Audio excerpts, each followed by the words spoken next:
Emergenza migranti. Gli sbarchi in Italia sono più che raddoppiati rispetto allo scorso anno. Secondo alcune stime, in Veneto sono attese circa 4.000 persone, di cui 600 nella nostra provincia. Se fino ad ora il modello seguito era l'accoglienza diffusa con piani proposti dalle prefetture e condivisi dai sindaci, ora invece, visto il numero crescente delle richieste e le resistenze a collaborare di alcuni primi cittadini, l'organizzazione dell'ospitalità potrebbe cambiare. Tra le proposte ventilate sulla stampa anche l'apertura di hub provinciali, che sarebbe stata lanciata da Mario Conte, sindaco di Treviso e presidente ANCI Veneto, che oggi invece smentisce.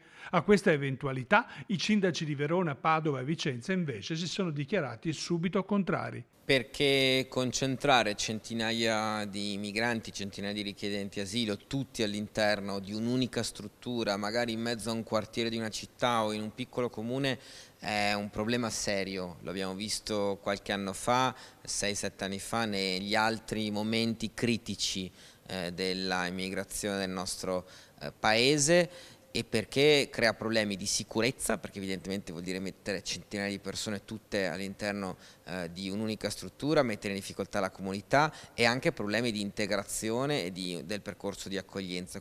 Il protocollo, che prevede l'accoglienza diffusa elaborato dal presidente Zaia e dall'ANCI, aveva fino ad ora rispettato la distribuzione degli ospiti stranieri in base percentuale al numero di abitanti, 3 ogni 1000 residenti.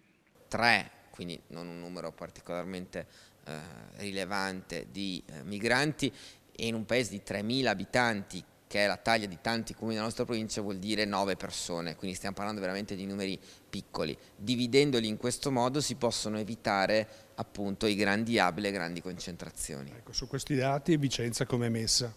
Vicenza in questo momento rispetta il dato del 3 per 1000, cioè sta facendo la sua parte pienamente, e quindi Vicenza ha dato molto in queste settimane, in questi mesi, anche in questi anni, anche quando non c'ero io come sindaco, ma c'era Francesco Rucco, cioè il mio predecessore. Per evitare intoppi nell'accoglienza e scongiurare pericolose concentrazioni di extracomunitari, il sindaco Possamai si appella direttamente al governo.